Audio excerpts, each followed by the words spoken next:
Welcome back to Highway to Hoover, a production of SEC Extra at D1Baseball.com. I'm your host, Joe Healy, joined as always by my good friend and co-host, Mark Etheridge. We are here for our third and probably penultimate fall Whiparound episode, where we go through some of the stuff that we've seen recently in the fall, just kind of talk about what's happening in the fall. And we've seen quite a bit in the last week, 10 days since the last time we recorded, so plenty to talk about. Before we get into all of that, first, I have to let you know that this episode of Highway to Hoover and every episode of Highway to Hoover is brought to you by Pitch Logic, the system used by players, coaches, scouts, and instructors at all levels of play, from youth leagues to the big leagues. The easy-to-use and affordable technology makes the platform accessible to every player at every level. All the metrics and features used at the highest level. See pitchlogic.com for more information. Mark, I think I failed in our last episode to do our college football segment. But, you know, it was a weird episode. I was recording from my parents' basement, such is life. Pretty fun weekend.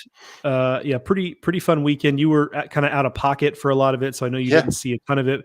Although I did message you at one point and said that once again, USC's tackling on defense is so bad as to be farcical.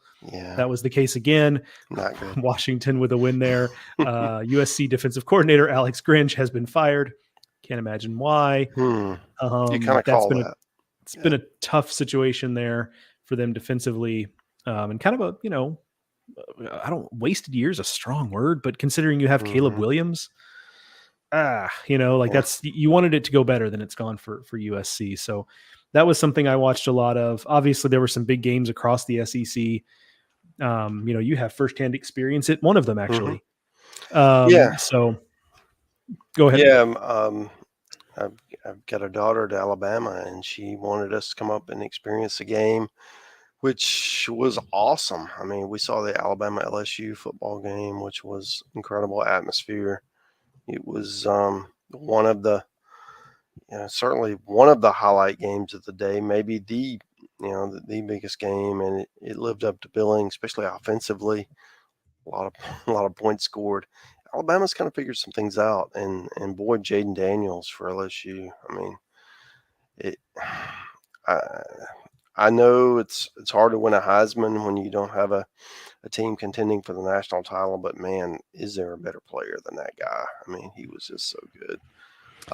And then for Alabama, I mean, Jalen Milroe had an incredible game. LSU dared him to run. They took away the deep ball, and he said, okay, and was able to, lead Alabama to a victory. So a lot of fun stuff going on. I mean, Ole Miss having a big year. Now they go to Georgia in the biggest game coming up this week. Lots of fun stuff going on in the SEC. Yeah, the Ole Miss A&M game was one I listened to in the on a car ride. I was driving out to Athens on Saturday, and so to get ready for Sunday's game against Kennesaw, and so I listened to a lot of that one. That one was a lot of fun to listen to. So it's kind of back and forth, and both teams kind of made attempts to shoot themselves in the foot. That's always a fun feature of college football games. So that was the thing about Milroe that's interesting to me is there's an environment where we haven't necessarily seen the runaway Heisman guy yet. And I've told you this before, like I am long past giving, what's about the Heisman, frankly, but it is like an interesting thing to think about sometimes. And, with USC struggling the way it is, Caleb Williams, probably not really in the mix there. I think Michael Penix early in the season, but he had a couple rough games that have kind of taken him off the pace. Funny enough, like if Oregon's in the playoff, like Bo Nix might be in that. Who would have guessed that? Auburn transfer. He might be in that mix. And honestly, let's say that Alabama, they're not likely to. That doesn't mean they won't. They're not likely to take a regular season loss at this point. Let's say they beat Georgia in the SEC title game. And Milroe continues to play well. Like I don't think it's out of the question he ends up in New York for that ceremony. And that's considering where we started this year. That's kind of crazy. I mean, it would be weird for a guy who was benched, and then they really struggled in a win at South Florida. He comes out and evolves, I guess you'd call it, and becomes one of the most dangerous weapons in all the sport. I mean, it's really been an interesting season from a Heisman standpoint, in that no one has just taken it and run with it. It's been, a lot of, elite players, and then, people take a step back like Penix did, or Bo Nix kind of, he didn't win the big game. Not really his fault, but maybe he ends up being the guy, because right now Oregon's the best team in the Pac-12. I know they lost to Washington, but they're certainly playing like it. And then, what else the rest of the country? I mean, I really think Jaden Daniels might be the best player. I mean, he was so good the other night. If he didn't get hurt, who knows what happens? So, I mean, it's just one of those years where there's not a dominant team and also not a dominant Heisman candidate. So, Yeah. lots of fun stuff to be determined in the, as we roll into mid to late November. What was the name? This reminds me, this might be a year where, what was the name of the Alabama running back who won the Heisman 10, 12 years ago? So you had Mark Ingram, you had Derrick Henry. Yeah, Mark Ingram, because Derrick Henry, I guess, has gone on to have an illustrious NFL career, but like Mark Ingram, right? And he had don't get me wrong, he had a really great season, but it was kind of like, well, here's the most important offensive player on the best team. Mm-hmm. Like this year might be that kind of year. Although then you look at it and it's like, okay, well, if you had to pick an offensive player from Georgia, 3 weeks ago, I'd have been like, maybe Brock Bowers gets into this thing.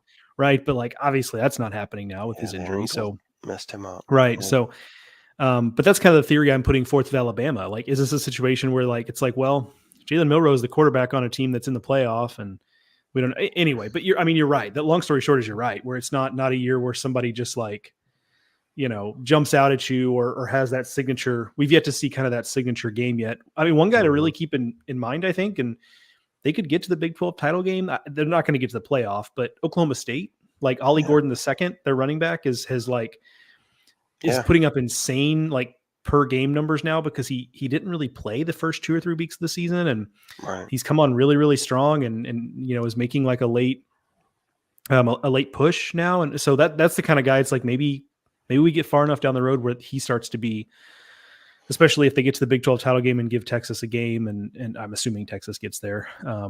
We'll see. Hey, you wonder where Oak State would be if they had played him earlier. They lost that game to South Alabama. They lost to Iowa State. Maybe things are different. Right. But anyway. Yeah. The Iowa State game is really the one that this might sound crazy to say. The Iowa State's game is the one I think they'll lament more just because it was closer. It was close. The South Alabama game, like they fell behind so quickly and so thoroughly. Like in his prime, Barry Sanders might not have been able to do anything. Like it just. Anyway, all right. Let's transition to a team that, like, frankly, has not had a great year in football, and that's Vanderbilt. Yeah. Tough year for the Doors in football in a history of many of them. But you got to see them up close. From I did. A standpoint. Yeah. That's right. I also got to see all the construction up close in Vanderbilt's athletic complex. You can't miss it. Yeah. No, you really can't miss it. Lots of construction fencing and loud noises and dirt on the bottom of your shoes from walking through active construction zones or around them, I guess, not in them. That would probably not be allowed. But so the baseball was great though. 18 innings, which is a lot, but when you're seeing the quality of Vanderbilt and Wake Forest, the 18 innings moves a little more than you might otherwise think. So it was a fun afternoon that, as you can imagine, the scouting presence was insane. More than I've seen anywhere this fall. I mean, that's not shocking, I guess. The combination of how good the teams are and the fact that it's taking place in Nashville, which is a place where I imagine a lot of area scouts in, Tennessee and that region live. Right. And also, if you don't live there, it's easy for a cross checker or a national guy to fly into Nashville and fly back out really quickly. So I think that makes it easy and made the presence even greater than it might otherwise be. And it lived up to it in terms of talent. I know this is not an ACC podcast. I'll leave the Wake thoughts mostly to our friends, Danny Graves and Darren Vaught on their podcast, but ACC baseball, etc. And aren't we feuding with them? We are feuding. Yeah, it's like it's a tag team thing. We're the I hate good those guys though in this one, Mark. Yeah. But those good for nothing chumps can talk about. We'll leave the Wake Forest stuff to them for the most part. However, I will pause for a second just to say that a couple things on Wake. I mean, one is the pitching depth is crazy. When their last pitcher out in an 18 inning game, and some guys threw 2 innings and or more, at least more than an inning. So he wasn't pitcher number 18 to take the mound, but he was probably pitcher number 10 or 12. Yeah, down the line. And he's a freshman. I have the roster here, but his last name is Morningstar, which is a great last name. But he's just casually pumping in 95 in the 18th inning of this exhibition game. I mean, just insane. And then the other thing I'll say is that Seaver King, the transfer from Division II Wingate, is a dude. He can really swing it. It's kind of a flat swing, but Wake's ballpark will allow him to still hit for some power with his flat swing.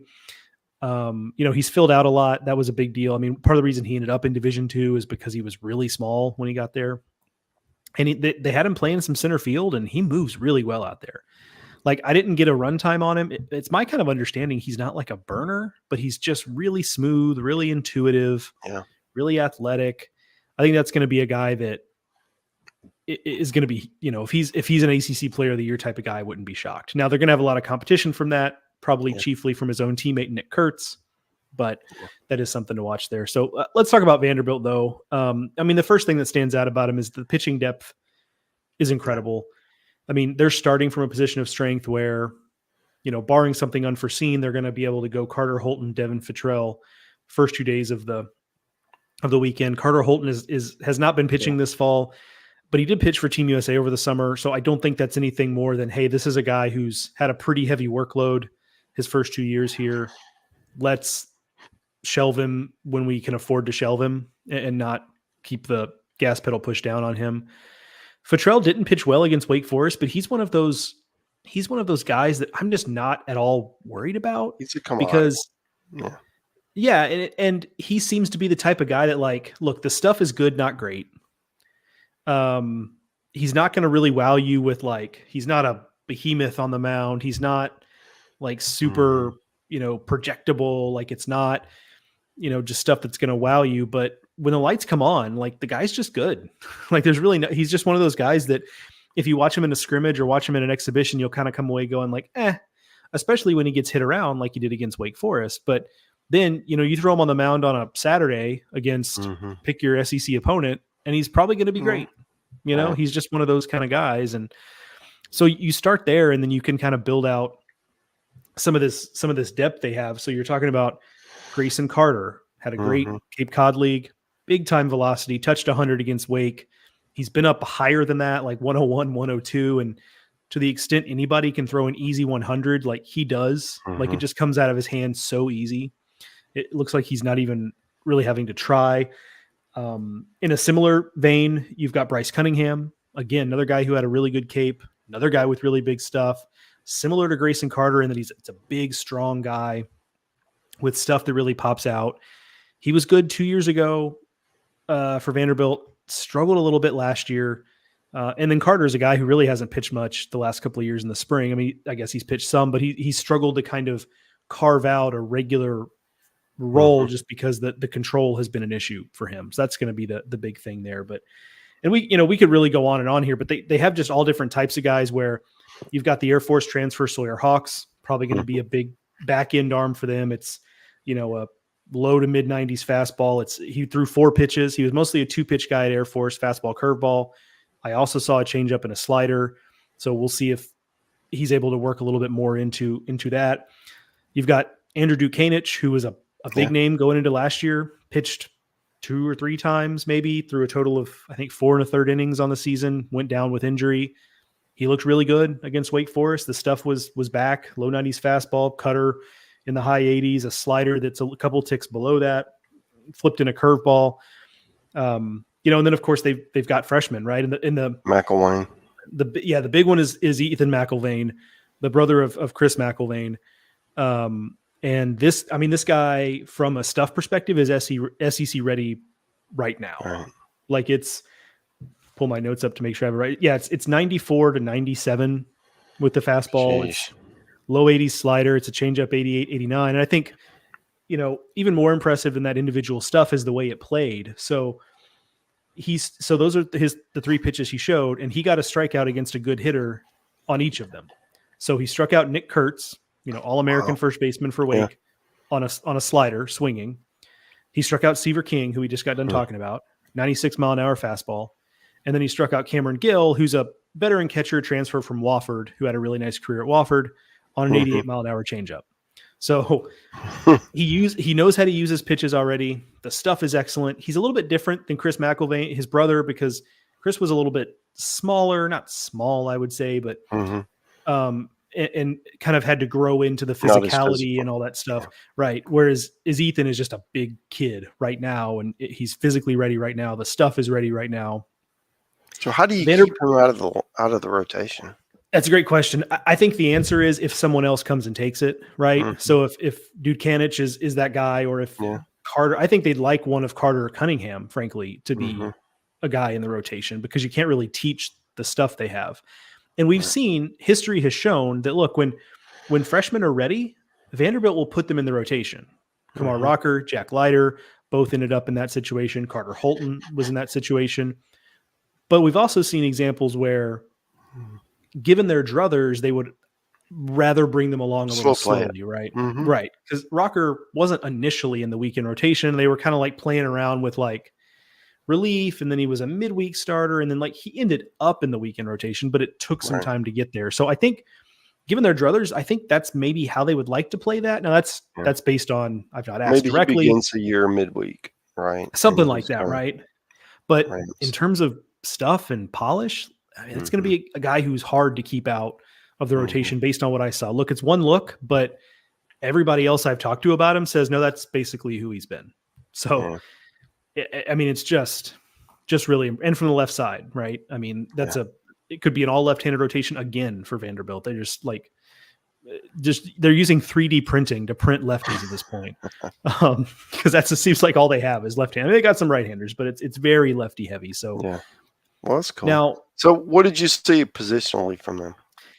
Yeah, I mean, that's going to be the question. I've been pretty bullish. You know that. I've talked about that. And I'll admit that some of that has been colored by the fact that I saw RJ Austin, Davis Diaz, and Jonathan Vastine play really well on the Cape. And sometimes those looks in the Cape are hard to get out of your head. So that's part of where that's coming from. However, I am starting to get a little bit nervous, just from the standpoint of, you talk to people who have seen Vanderbilt, both like from an evaluation standpoint and from like a media standpoint. And I'm getting a lot of like, I just don't know where the offense is going to come from. Now, it's probably going to be an offense that can string some hits together. It's probably going to be an offense that can make some things happen on the bases. Jacob Humphrey is a big time base runner. And all the guys I mentioned are also good athletes who could steal bases if they need to. There's no Enrique Bradfield on this team, but I mean, he's a kind of a one-of-one type of base stealer and runner. Yeah. So I think they'll be able to do that. But you and I both know, in the SEC in 2024, the game rewards physicality in this league. You can blame it on a juice ball. You can blame it on bats. You can blame it on the weather. If it's really warm, the ball tends to, whatever. You can blame it on the pitchers having so much velocity and the hitters being so strong, you're just getting a trampoline. There's a lot of different things you can point to. But given that, I mean, you have to deal with reality on reality's terms, and it just doesn't feel like Vanderbilt's going to be able to fight fire with fire in that regard. Now, the counter argument, obviously, is they didn't really do that last year either, right? I mean, they had RJ Schreck, and that was kind of it in terms of true power threats in the middle of the order. And it's not like RJ Schreck hit 25 home runs, So could it be Troy Leneve this year? I think he's a guy who could do it. Calvin Hewitt's a big, strong guy, so if we're just looking at body types, like they're Chris Maldonado has some pop. Right.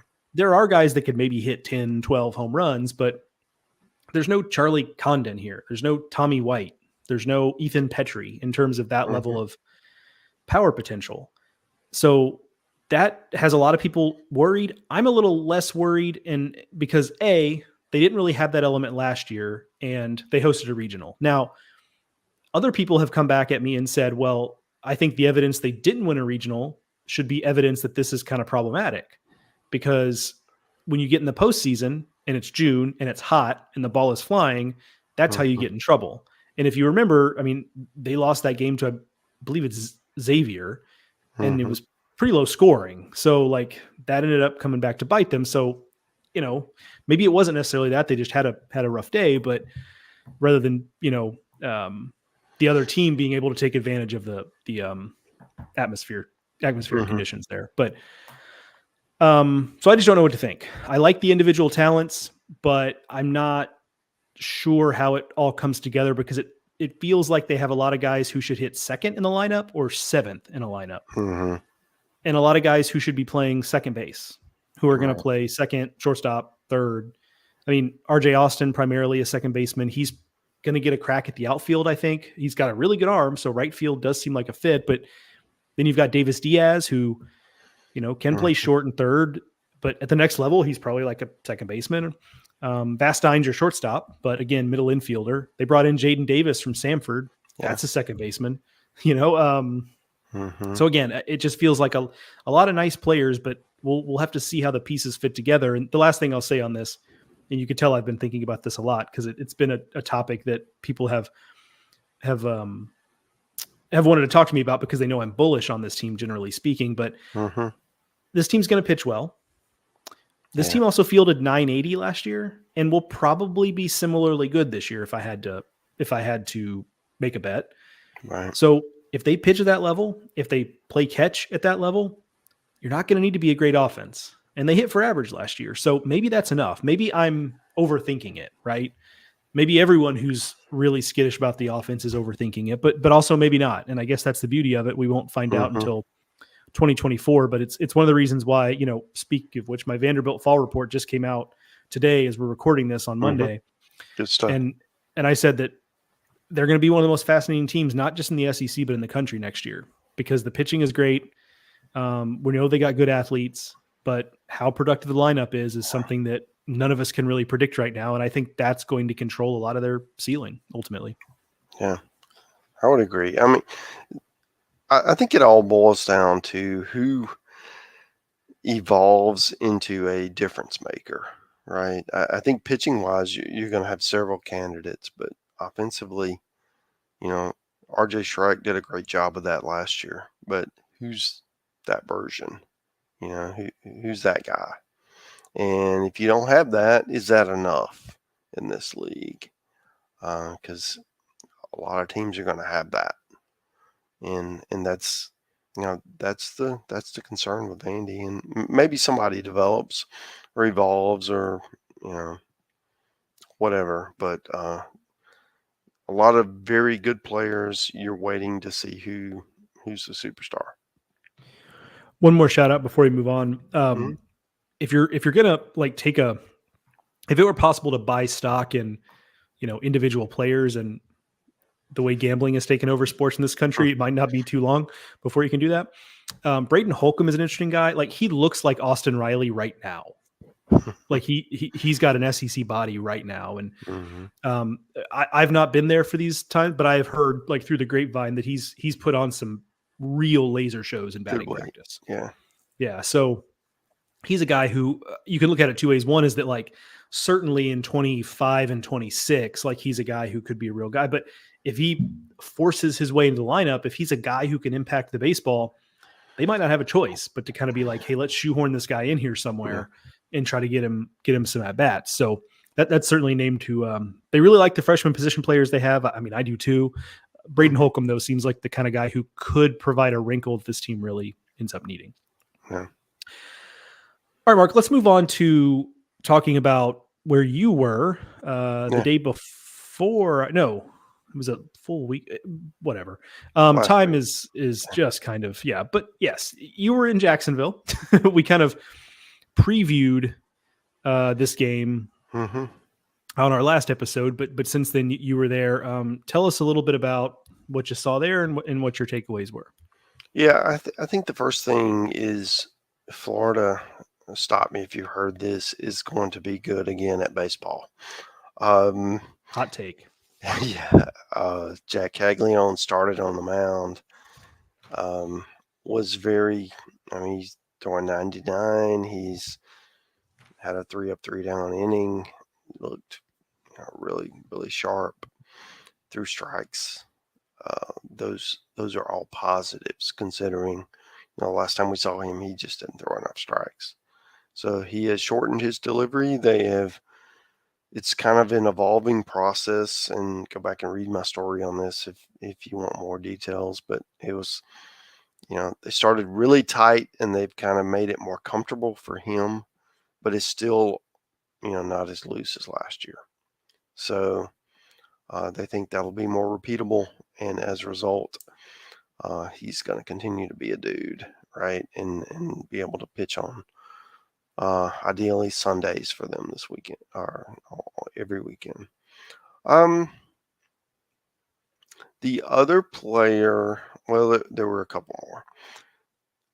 One that really stood out to me was Liam Peterson. He's a freshman right-hander. He's 94 to 97. He does not look like a freshman. He's one of these guys who's ready right now. And I don't know how they keep him off the weekend. I think he's going to be in one of those other spots. I don't know if he's ready for Friday yet, but he might be by April. Or he might be ready opening day. We'll see.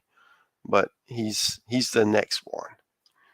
Florida's had a lot of good pitchers over the years, and he's right there, man. Coming in as a freshman, there's some people you look at and go, yeah, you don't need to be a professional scout to realize this guy's good, and that's where he was. I think the other thing for Florida that stood out for me is Colby Shelton, the Alabama transfer, who was at third base for Alabama last year and DH some because he wasn't that incredible fielding at third base.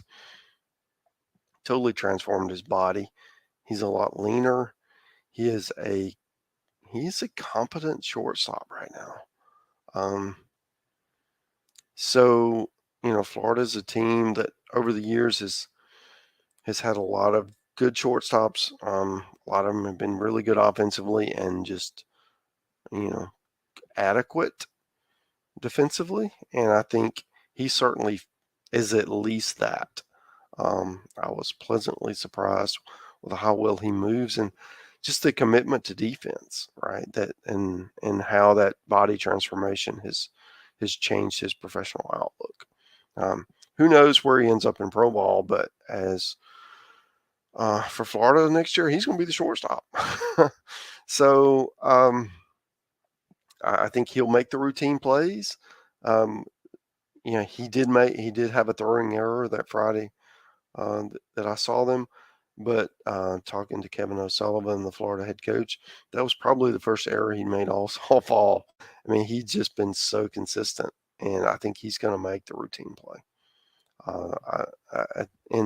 And that was a huge question coming in: who's going to play short for them? Could he really stick there?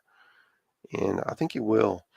The other thing I'll point out is Cade Fisher is another quality starter that they have, and then Brandon Neely is another really interesting guy. He was a reliever last year, projected as a starter this year, but that's 4 spots. So somebody's going to have to either pitch midweek or move to the bullpen, or we'll see what that goes. But Florida's in great shape on the mound, and because of that, I think we'll see how that ends up. But it's I think for me it's Florida and Vanderbilt in the East, and Tennessee's you saw them, but they're in the mix as well. But those are the top contenders. Also saw Georgia.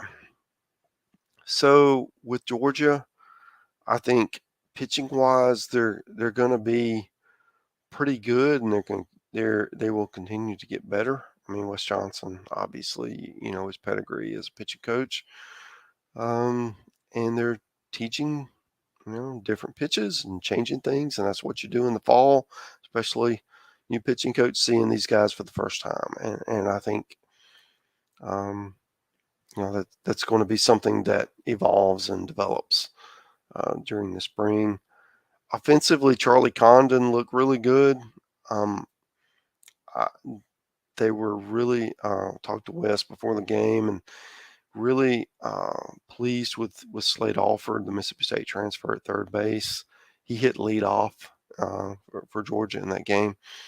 I just wonder, where the rest of that punch is going to come from after those couple of guys. If they, if some guys make a leap, then all of a sudden, Georgia, who's been really good offensively, under Scott Strickland, maybe they continue to be. And if with the jumps they make on the mound, they can be a handful. The question for me is, where is that punch going to come from? Where's that lineup depth going to come from? Maybe they're pretty good 1 through 5, and then after that, there are some questions. I think you saw Georgia too. I'd be curious to get your thoughts on that, Joe. Yeah, I got a good look at them.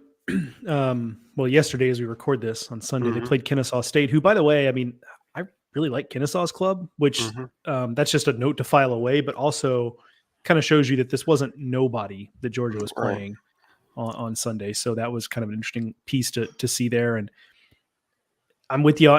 Like, so much of, having Charlie Condon back is great for Georgia, but I'll be interested to see how many strikes he sees. Protect him. Yeah. If he's able to, if he's willing and able to, I think he will be. Like, he's a pretty cerebral, like level-headed hitter. I don't think he's going to be the kind of guy that feels like he needs to go out and reach for a changeup 6 inches off the plate so that he can, try to hit it out. Like, I think he's going to take his walks, but he might walk 70 times, because of the questions around Georgia's offense otherwise. But he looked incredible, yesterday against Kennesaw, 2 home runs, 2 very different home runs. The first of which was a 111-mile-an-hour backspin line drive. One of those balls that a line drive like 12 feet off the ground that by the time it got to the edge of the infield dirt just kind of like took off again. It had one of those trajectories where it just like caught wind, basically like an airplane taking off the runway, and it got out. It hit the, like, where they put the television camera on the camera stand behind the center field fence. I mean, crushed it. And the second home run was just like a classic towering shot. And those who are familiar with Foley Field know what I'll talk about when I say it. It cleared the trees behind the left field wall. Just the type of home run that we've seen from him in spades. Also, I heard positive things about Slade Alford. He hit a home run against Kennesaw. It was like an opposite field line drive shot off the scoreboard. Really well struck ball. So obviously he's not lacking for talent. We've known that since he arrived at Mississippi State. Just hasn't quite put it all together. So that was good to see for them. One of the other players that really jumped out to me was Dylan Carter, a Texas Tech transfer, who's probably not the guy you look at in their transfer class as like, hey, I think you'll be more likely to gravitate towards Alford or Colby Branch, the Baylor transfer, who's he looked really good defensively for me. He's a really nice player. So smooth. Yeah. But Dylan Carter, Wes Johnson after the game, when I talked to him, described him as already kind of a glue guy for them. 4-year player at Texas Tech. Obviously, that's a successful program with a high standard. He's a true center fielder, not the toolsiest guy in the world, but he plays really hard in center. He's a really good instinctual center fielder. So he can't play the position by trying to get away with speed. He's got to get good reads and take good paths and all that stuff. But he does that. He's not afraid to run full speed into things and, risk his body there a little bit. And is apparently just kind of the ideal clubhouse guy, which I think is important for a Georgia team that has 17 portal guys, to say nothing of freshmen and everybody else. So that's a team that has to come together quick. And so you need some guys who can kind of bring the locker room together. And it sounds like he's one of those guys. So he was someone who impressed me. And I'm generally with you on the pitching. They allowed 6 hits to Kennesaw in 12 innings. That's pretty good. And there weren't a ton of walks, frankly. I didn't total up the walks. I don't have the box score here with me, but it wasn't a lot of that either. And I kept having this moment. It reminded me of how injured Georgia was in the mound last year. That as I was looking at the roster and as they were bringing guys in, I kept saying like, oh yeah, that guy, because Leighton Finley pitched. Yeah. And he looked really good against Florida. Yeah, He only really threw good an stuff. inning, but he looked good. Yeah, he was really. I wished he had thrown a couple of innings because he only threw one against Kennesaw, and it was so efficient. I saw like Right. 7 pitches or something, but it was 93, 94 changeup, slider. It was good stuff. Colton Smith, guy Mhm. who had some big innings for them last year. Didn't see Charlie Goldstein, but it's expected that he'll be back in the mix. Jarvis Evans, interesting guy. Like had some Mhm. big moments late in the year. Kind of got thrown in there, and it was like, good luck, kid. And did some good things. He pitched really well Mhm. against Tennessee when I was there in Athens last year. So they've got some guys on the mound. Do they have a you know top 5 ace in the No. SEC kind of guy? No, not when you compare it to what we just talked about with Vanderbilt or Florida, and there are other teams that are just going to be able to outgun them in terms of Friday guys. But it's pretty good depth. I obviously we have a high level belief in Wes Johnson being able to put those pieces together in the best possible way, given his history as a pitching coach. So I'm pretty bullish there. It is going to come down to how much they're going to hit, and that's just going to be something that we're going to have to turn back around and look in April and see where we're at. Because I believe just about anything. It's a hitter's Mhm. environment in Georgia, so if you make that ballpark play for Yeah. you, maybe they can make some things happen. But we'll obviously have to see on that. Yeah, I think the interesting thing for me is once, their pitchers are stretched out, and Goldstein and Finley and, whoever else, moves into those key roles. What does that staff look like, and can the staff carry them? Because, West certainly has that reputation of being able to get the most out of guys and add pitches and maximize them, right? Maybe the offensive, questions aren't as severe if you're pitching that well. So I think that's the path forward in year one for Georgia in the Wes Johnson era is you pitch better and your offense doesn't take a dip, or at least not as big a dip as we might fear, just watching the fall. I think that's the key for them is, the offense has to be competitive, get a lot of good at bats, but the pitching has to, has to lead the way. And I think there are pieces there to allow them to do that. Yeah, one guy I failed to mention that I think I at least overlook is part of it is because he dealt with injuries last year and he was one of the myriad catching injuries. But Corey Collins is a nice hitter. Mm-hmm. He's had some nice years there, and he's a guy who probably didn't expect to still be in college. If we're being frank, Yeah. he was scouts really liked him for his offensive game, and we're kind of hoping that the catching would come along. And the combination of the injuries, the fact that he's been behind Fernando Gonzalez at catcher, like there's a lot of reasons for it, but he just hasn't really Yeah. caught. So some of that's the injuries plus that are still why he's on campus, but he can really hit. So we'll, he's a guy who's going to have a big year if this offense is going to reach its potential. It feels like the combination of Alford and Corey Collins Mm-hmm. and someone like Branch or Josh Stinson being Right. a You know, catalyst, yeah, like that's going to be huge. I'm glad you brought up Stinson because he's a guy that Wes really, uh, I guess, emphasized as just a breakout player. I want to say he's had 38 at bats in 4 years, and most of those were in 1 year. He's a fifth year guy, and he's been one of the breakout stars for them offensively. Just can do so many things. Good runner, can bunt, can he's been a competitive at bat each time he's hit for power. I mean, he had I think he had 2 hits when I saw him. Just a different kind of production from a guy who really hasn't who's going to benefit apparently from a coaching change and just different guys working with him. If he can step forward, and you always wonder, right? All these guys who are quote program guys who never get a chance, and then a new coach comes in and they introduce something different and they blossom. How many of these guys never get the opportunity because there's never a coaching change, right?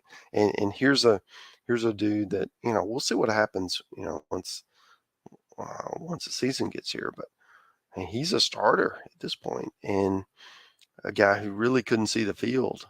So it's a fascinating story that this player who was an afterthought, who was certainly bordering on being cut, is able to be one of the stars of the fall and go into spring as a key part of the team.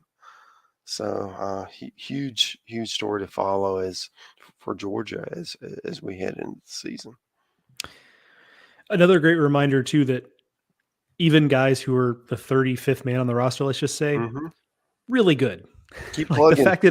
the fact that an SEC team was like, yeah, come on down, we'll give you a shot, like means you're one of the best, like several hundred players in the country. So, those stories can happen. And it is funny that some guys just click with certain coaches because it doesn't necessarily mean one coach is better or worse or anything like that. It's just different voices, different techniques, different approaches, all that kind of stuff. So that'll be interesting to watch play out.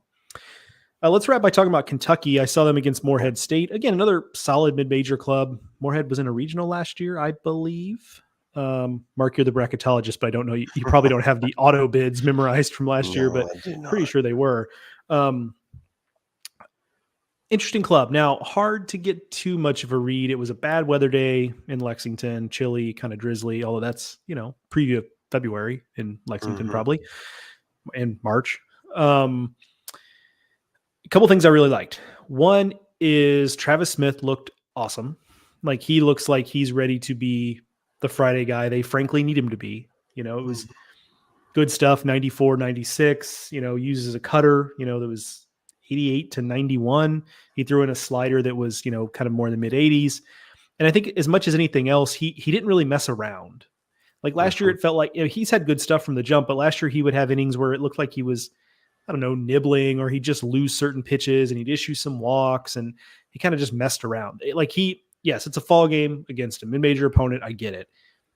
But he didn't really dawdle around. Like threw a ton of strikes, came right at hitters. His 2 innings went by in a flash, and that was it. And if you take him and Mason Moore, who I did not see, they were giving him a rest day.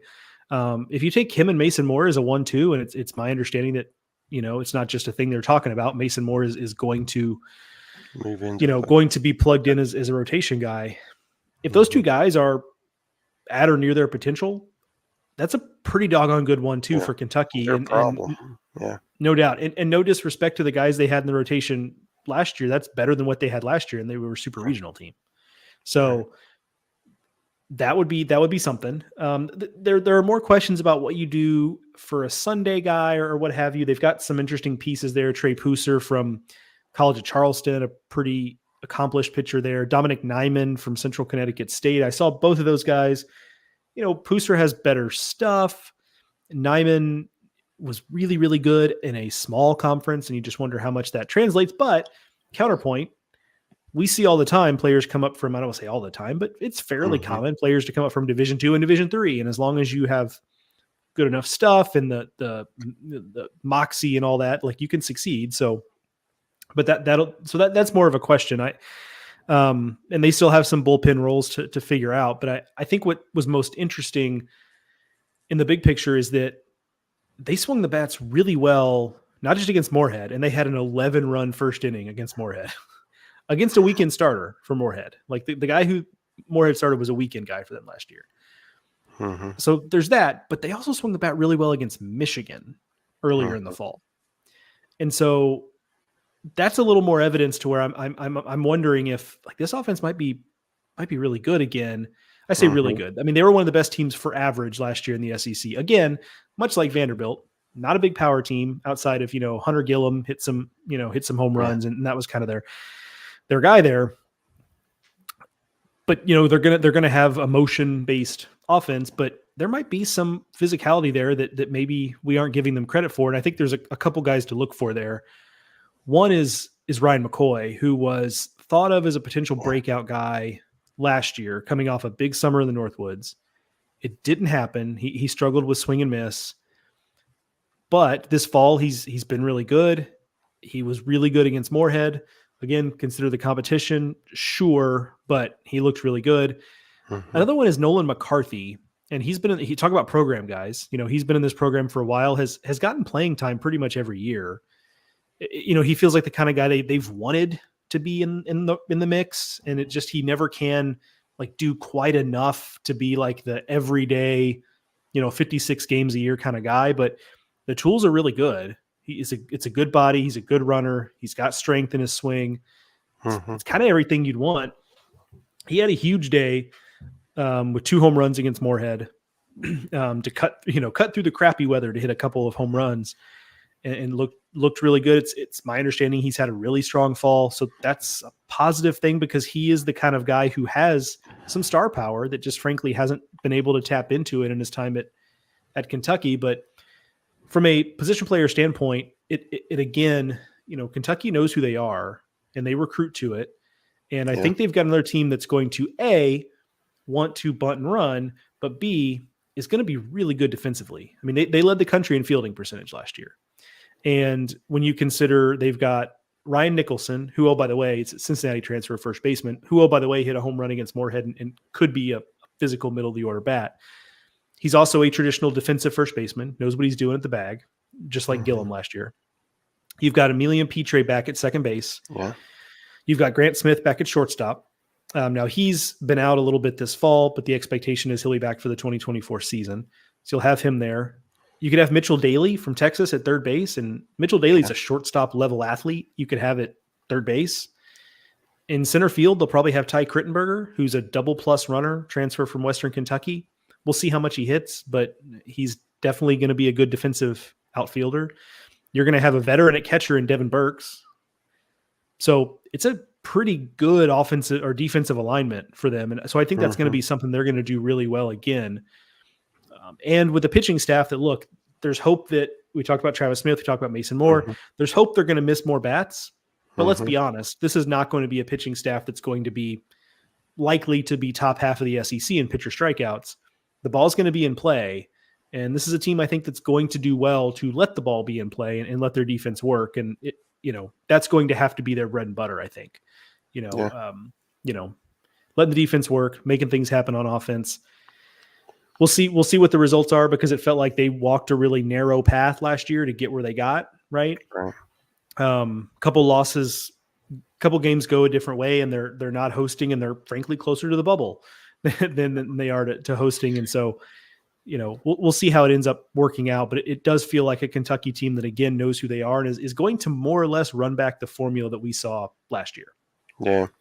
I guess the question I'd have on them is, it's awesome to move Moore to the rotation, but he was so good at the end of the game.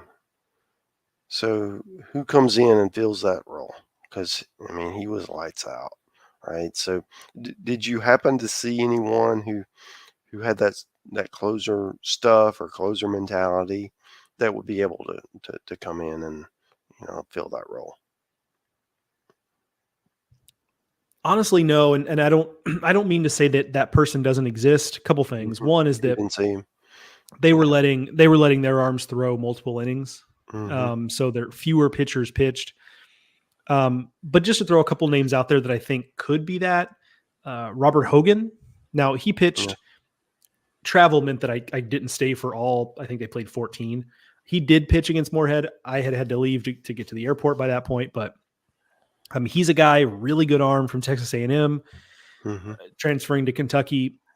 He's a guy who strikes me as having that kind of stuff, at least if they can keep him in the strike zone and get him where he needs to be.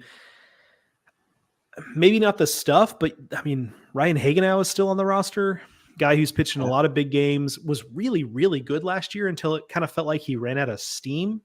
About midway, 2/3 of the way through the year. But if he can kind of bottle up whatever it was he had the first half of the season when he was really, really good, really leading up, I think, to the LSU series is kind of like the teetering point for his 2023 season. But his stuff is not closer stuff, but when you talk about veteran guys who've done a little bit of everything, like he's that kind of guy. Okay. A total wild card is Colby Frida. A great head of hair on that guy, first of all. But, I've heard stories about, just from people around the program that, he's got a good fastball, but there'll be times where he'll be in bullpens and he's like pumping mid-high 90s. He just struggles with throwing strikes and the command, and then he struggles to kind of bring that from the bullpen to the mound. But if you talk about guys that have that type of ability, he would certainly have to be on the list. There. So the velo is certainly there. So did I see someone in my look with my own eyes who was like, yes, this guy is a back end guy? Not necessarily. I think those guys exist. We'll just kind of have to see. But it is, I talked to Nick Mingione earlier this fall, and that was one of the things he said is that's going to be one of the questions that we still have to answer is bullpen roles and what we do out there. Cause there isn't necessarily a lot returning from last year in those types of roles. And then you take Mason Moore and move him into a starter's role. So those two things kind of combined are conspiring to make that a question mark. Yeah. Good stuff. But certainly, I mean, look, big picture for Kentucky, I think, again, I think I like that they have figured out who they are. I think you have to like that if you're Kentucky. They're recruiting to that type. They're not trying to be something they're not. I have heard, I'm not a recruiting expert, but I have heard the next couple of recruiting classes they have coming along are really, really talented. Now, obviously, you have to keep those guys, you have to deal with the draft. Some of those guys will probably get drafted, but the type of player they're recruiting is really promising and seems like there's maybe a light at the end of the tunnel for Tennessee. Sometimes I say Tennessee and mean Kentucky and vice versa. That's one of my weird brain glitches that I have, but there's a light at the end of the tunnel that maybe Kentucky can shift its philosophy from being quite so portal heavy to maybe starting to go the traditional recruiting route.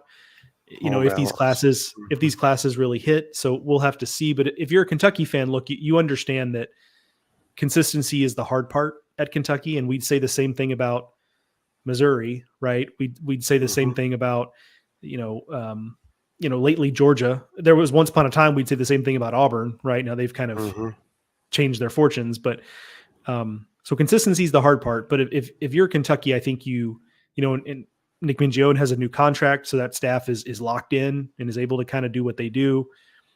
If I'm a Kentucky fan, I'd be pretty positive about, understanding what the deal is in this league. I think you should feel pretty good about the big picture here. We'll see how it goes in 24. It doesn't take a lot in the SEC for things to snowball on you, but I wouldn't be shocked if this team kind of feels very similar to last year in terms of the results and the type of way they play and kind of makes us reconsider Kentucky baseball when that's one of the teams that we're traditionally pretty quick to kind of hand wave away from year to year. Yeah. Good stuff. Well, next week I am going to Baton Rouge and I will see LSU face the Louisiana Ragin' Cajuns. So excited about getting a look at our defending national champions and seeing what the 2024 year is going to look like for them. Certainly a lot of new players, new potential stars on the mound, and also offensively to go with Tommy Tanks, right?